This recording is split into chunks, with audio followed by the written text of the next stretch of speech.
So ఇప్పుడు plain cloth మీద మీరు ప్యాచ్ వర్క్స్ ఎలా చేయాలి అనేది చూపిస్తున్నాను. మనకు నచ్చిన డిజైన్స్ అనేది తీసుకోవచ్చు. ఇది నేను ఒకటి పైస్లీ మోటివ్ తీసుకున్న తర్వాత దీన్ని నాకు అకార్డింగ్ టు నేను ఎలా డ్రా చేయగలను అలా డ్రా చేసేసాను.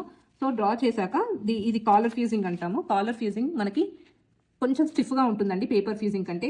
దీనికి కూడా 2 సర్ఫేసెస్ ఉంటాయి. ఇది షైనీ సర్ఫేస్, ఇది వచ్చేసి dull surface. Dull surface side మీకు ఏదైతే ప్యాటర్న్ కావాలి అనుకుంటారో, అంటే ప్యాచ్ వర్క్ ఏ ప్యాటర్న్ వేయాలి అనుకుంటారో అది ఇలా డ్రా చేసేసుకోండి. సో ఫస్ట్ నేను పేపర్ కటింగ్ చేశాక దాన్ని కాలర్ ఫ్యూజింగ్ పేపర్ మీద నేను ట్రాన్స్ఫర్ చేశాను.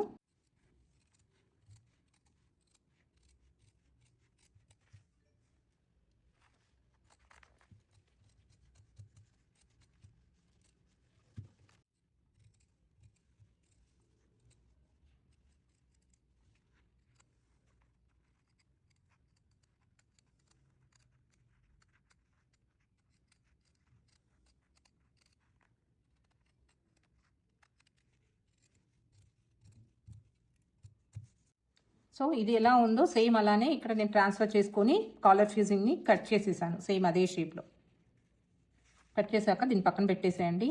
మనకి ఏ క్లాత్ అయితే మనం ప్యాచ్ వర్క్ చేయాలనుకుంటున్నామో ఆ క్లాత్ తీసుకుంటున్నాను. రాంగ్ సైడ్ ఇది షైనీ సర్ఫేస్ ఉండాలి. కాలర్ ఫ్యూజింగ్ స్ట్రిప్ కట్ చేసుకున్నాం కదా, అది shiny surface cloth side stick చేయాలి. జస్ట్ ఇది పైన పెట్టేసేయండి.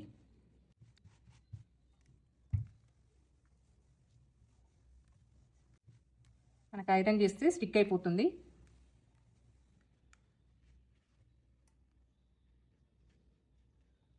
కొంచెం స్టిక్ అవ్వాలి. ఒక 5 సెకండ్స్ అలా పెట్టేసేయండి. సో అది స్టిక్ అవుతుంది.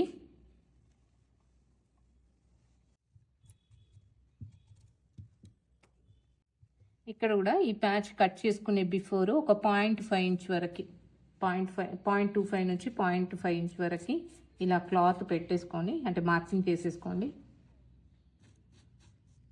ఈ క్లాత్ మీద కనిపించట్లేదు, నేను ఒక అప్రాక్సిమేట్గా 0.25 నుంచి 0.5 ఇంచ్ వరకు పెట్టుకుంటున్నాను. మార్కింగ్ అనేది చేసుకున్నాను.